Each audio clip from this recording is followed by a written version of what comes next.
Giga, this is our second game of this best of 5 series. Imports jumping it up at center court.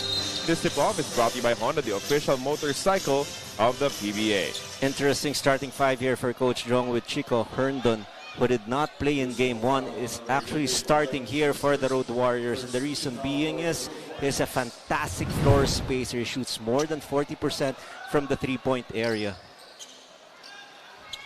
A loose ball foul was called on the jump, coach, as the referee saw that there was hack coming from the import, Quan Jones, on Ronde Hollis Jefferson. That matchup, it meant that he was not as aggressive as he usually is. And if you compare that to his usual number of attempts per game, he takes 6 particular game. Bolick was, as mentioned, 3 out of 8 from the field and only took 2 attempts from 3, and he was not able to nail a basket.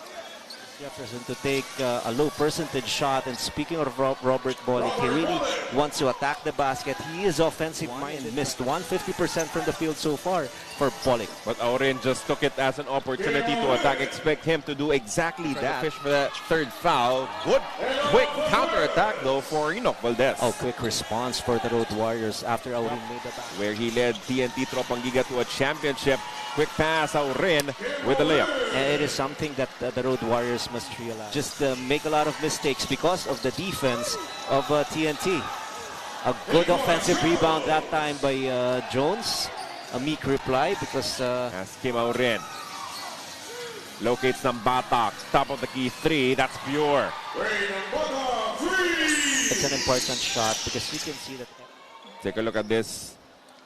Leaving Ray ng Batak wide open. And he knocks it down for their import, the Quan Jones. 6 seconds on the shot clock for NLEX. A power move for Jones, and he gets the N1. It's Matt Nieto. Before this ball game, he was just able to play 4 times. But what is the reason why he is playing? Number 1, he's a low turnover. And know what scoring opportunities are available. So for Coach Jong, as they head into game 2, he wants to see his players take action, not hesitate on their shots, and be confident in what they're capable of doing. Back to him, virtually unmarked. The game plan is really to clog the paint. The interior defense of the Road Warriors is something that they want to do on a consistent basis, meaning just asking for a foul to be whistled against Cobuntin. That was a first touch, okay? And then this one, on the same bench, talking about the same things, making the same game plan as we see a 3-point conversion from Richie Roger. The adjustments coming from the... Will attack game 2. You look at his fast break attack on that cross-court pass. Rogers, who's a capable shooter from the outside, found himself wide open from Rainbow Country, and he was able to hit the ball. 2 of the winningest in PBA history. I think they're tied right now at 9 championships Yes, apiece. that's right. Good thing there were cups. Usually it's just toothpicks and napkins and whatever is available. And all of a sudden getting a lot of burn here in the opening quarter. Pull-up jumper is good for R.R. Pugoy, who just re-entered this match. That's exactly a good point. Look at that handoff. The defense was actually caught by the guy who made the handoff. That's RHJ. RHJ against a slower defense of Miranda, just quickly blows by him. And he just took advantage because there'll be smaller rim protectors from the Road Warriors. Baseramer for 3. And that's right before the buzzer sounds here in our... For the first time in this matchup. Going up against Policarpio. Good move. Poli wanted a strong finish. Settles for the lefty layup. And that is what he has shown so far. He is 6'6". Shot fake. Oh, yes. Got Galinato off balance on defense and use his quickness and his ability to shoot. Amer goes on the attack. Fakes a 3. Goes inside now. Mocon, that's his spot. Hits the side of the backboard. Miranda saves the day. Good activity for trying to do extra things, but he did play well, scoring 11 points in that game. Amer slicing up the defense and getting a one-hander to drop. Another turnover against TNT. Nermal just checked in, already in attack mode. Nermal might have dragged his pivot foot, but he finds a way to score 2. Turned out to be a blessing in disguise. A lot of new faces being employed. 9-point advantage for them, but in game 1, they led by as many as 13. But that is a strong reply from R.R. Pugoy. But it's sometimes a shot that you will allow, especially against a steady shooter in your import. Pogoy, another three, good again! And that is why you don't want to allow a carried shot of Robert Bolick to check back into this ball game. Euro step setup from Kelly Williams. Good extra pass from Eruela as he converts on his second triple for Daquan Jones. RHJ on the pass back. Hollis Jefferson comes up short on the layup, but he takes care of it himself. No choice here for TNT, but the worst thing is for the Road Warriors, this is the kind of tempo that TNT loves to play. Second chance point scored by RHJ. The same exact balls on both ends. Then it'll be up to the players to adjust. What a talented May coming from Daquan Jones. And the message is don't hesitation move, but here hard to stop Jones, especially if he has the momentum, even against Kelly Williams. Kelly was practically erased, and that is why he found himself wide open on that layup. Remaining here in the first half. Jones, tough angle, gets the basket and the foul. Both touch is important. Why? Look at that. It will only take him 2 dribbles and he is closer to the basket. And if it is just a single coverage, even again... Been denied though by RHJ. Oftana scores with the layup on the other side. And that is the beauty and the luxury of having Hollis. Precision attack by TNT. Look at that, wide open out of nowhere using his length and great timing. Second block of the ball game for RHJ, and they were both highlights.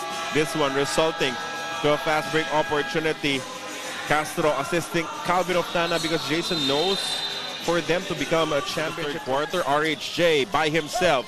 Hollis Jefferson misses, but he recovers. RHJ, one more try. This time he gets it with interest. Turned out to be a strength to score against almost the entire Road Warriors. Yes, Kelly Williams is there or was there, but a guarantee that there will be no offensive rebounds for NLEX. Right, only one shot will be allowed by the defense of TNT. That is how he situated himself. He was just in the elbow, so that means if he goes 1 or 2 dribbles, he will be closer to the basket.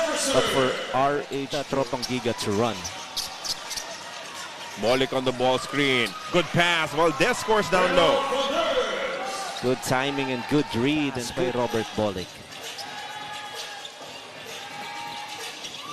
This is Nambatak on the drive. Layup is money. No interior defense from NLEX. Extended defense. Coach Jong with Chico wants more shooters on the floor as he calls the number of Roger, but it is Herndon who connects from deep. Good shot. Great come out to shoot. Next opportunity. Castro swings it. Pogoy wants it back and he will get it. He will get the rhythm. R.R. Pogoy, he will just situate himself with this. Start to make noise here in the third quarter. He has been well covered by the defense. Foul given up.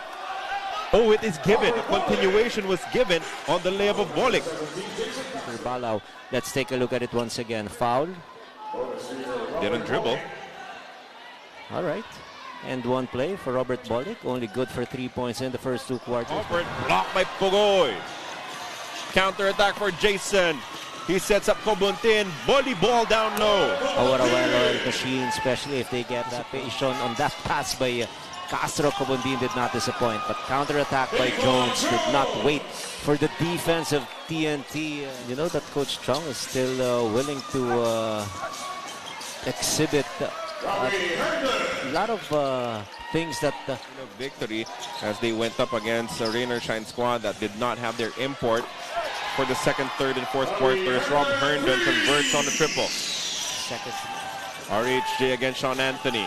Castro attacks middle. Jason, the lefty layup is pure. And this is where he is most dangerous. Very obvious there among our referees. Pogoy ahead and he is gone. Turnover, the result is quick transition, 1 point at the moment. 14 points in the ball game for Pogoy. 4-point shot finally falls for Daquan Jones. It's just a cool customer from the outside prior to that. Mocon down low. He was able to squeeze out the pass to Sean Anthony for the send one opportunity. Who did not see action in game 1. And look at that pass of Mocon on the cutting Sean Anthony. Almost lost control. Calvin misses on the layup, the tap. Goes to Cobuntin. He saves the possession. 2 to shoot. Oftana launches and converts finally from downtown. You really have to take, and this is exactly that look for Calvin Oftana with the shot clock running low. Did not have time to think. Just not only was Herndon productive, Sean Anthony also did his work. Even Normal Policarpio, of course, part of the usual rotation. 4 minutes gone by in the fourth. RHJ against Semerad. Baseline jumper is good. That's a difficult shot, only 4. And as we saw earlier, he also has 9 rebounds. And the other fantastic thing is he's really defending so well. But RR Pugoy was able to start off. Jones. Baseline jumper is good. With the leather right now. And they're taking more time in executing their offense. They're not taking hurried shots. San Pedro Red Lion emerging victorious with the basket down low. RHJ to Jason Castro. Still a 5-point lead. Castro trims it down to 2 with a triple. That is so frustrating. I thought they did a good job, Jason Castro, but Jason Castro was up to it. Forward pass. Oftana is ahead and he is gone. Tied ball game. 78 apiece. 5-0 about Tropang Giga. The hands of Ronde Hollis Jefferson bothering that pass. Castro taking it away and then assisting Calvin Oftana. Scoring department, especially because the numbers of RHJ are not the same as his output with defender. There's a switch on D. Moko now covering RHJ. Double team comes for him. Set up to the corner. Pugoy knocks it down. And TNT has the lead. It's not a good decision, especially if RHJ penetrates towards the side of Pugoy. The defender of Pugoy must be disciplined to stay home. 4-point shot is wild. Coming from Daquan Jones.